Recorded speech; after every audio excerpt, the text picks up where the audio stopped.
ఉన్నది. పరలోకమందు మనకి ఏది భద్రపరచబడి ఉన్నదో మరి ఇక్కడ పేతురు గారు విపులంగా చెప్తూ ఉన్నాడు. చూడండి, దేవునికి స్తోత్రం కలుగునుగాక. ఇందువలన మీరు మిక్కిలి ఆనందించుచున్నారు కానీ అవసరమును బట్టి నానా విధములైన శోధనల చేత ప్రస్తుతం మన కొంచెము కాలము మీకు దుఃఖం కలుగుతున్నది. చూడండి, నానా విధములైనటువంటి శోధనల చేత కొంచెం కాలమే మనము మరి ఏం చేస్తున్నాము, దుఃఖం కలుగుతుంది మనకి. మా నశించిపోవు సువర్ణము అగ్ని పరీక్ష వలన శుద్ధపరచబడుచున్నది కదా. నశించిపోయే సువర్ణము, హల్లెలూయా, దేవుని స్తోత్రం కలుగునుగాక. ఈ విధంగా నశించిపోయే సువర్ణము దేని చేత?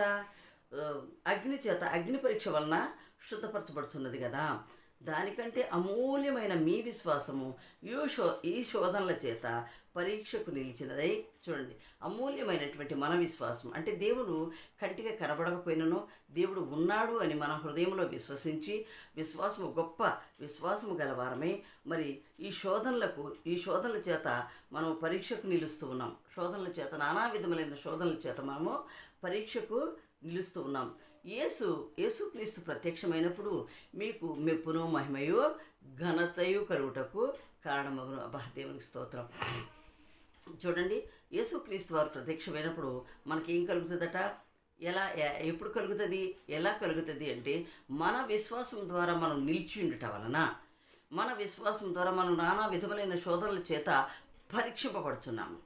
వెండి అగ్ని చేత ఏ విధంగా అయితే కొలిమిలో కాల్చబడి మరి దాన్ని పరీక్షించి అగ్ని పరీక్ష వలన ఏ విధంగా అయితే శుద్ధి చేయబడుతూ ఉన్నదో ఆ విధంగానే అమూల్యమైన మన విశ్వాసం కూడా పడుతున్న ఈ శోధనలన్నిటి చేత మనం కూడా నిలుస్తున్న వారమే యేసుక్రీస్తు ప్రత్యక్షమైనప్పుడు మనకేం కలుగుతుందంట?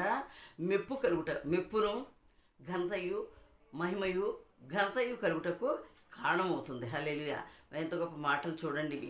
మీరు ఆయన చూడకపోయినను ఆయనను ప్రేమించుతున్నారు గనుక ఇప్పుడు ఆయనను కనులారా చూడకయే విశ్వసించుచు మీ విశ్వాసమునకు ఫలమును అనగా ఆత్మరక్షణను పొందుచు చెప్పనసఖ్యమును మహిమయుక్తమునైన సంతోషము గలవారై ఆనందించుచున్నారు.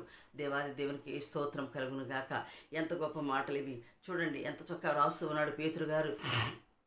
మనం కూడా మన జీవితాలకు ఈ వాక్యాలను మనం అనునయించుకోవాలి, పోల్చుకోవాలి. మనం ఏ విధంగా శోధనల చేత బాధలు పడుతున్నాము, ఎంతగా శోధింపబడుతున్నాము, ఎన్ని అగ్ని పరీక్షలకు మనం తట్టుకుంటున్నాము, ఇన్నిటిలో కూడా దేవుని యందు పట్టుదల కలిగి దేవుని విశ్వసిస్తూ దేవుని మనం కనులారా చూడకపోయినప్పటికీ దేవుని విశ్వసించి దేవుని యందు నిలిచి ఉండటే గొప్ప భాగ్యము. మరి చూడండి, మరి ఇంకొక ఎంత మంచి మాటలు అంటున్నాడు. ఇంత శోధనల చేత మనము జయించి నిలిచి ఉండట వలన యేసుక్రీస్తు పరిచయం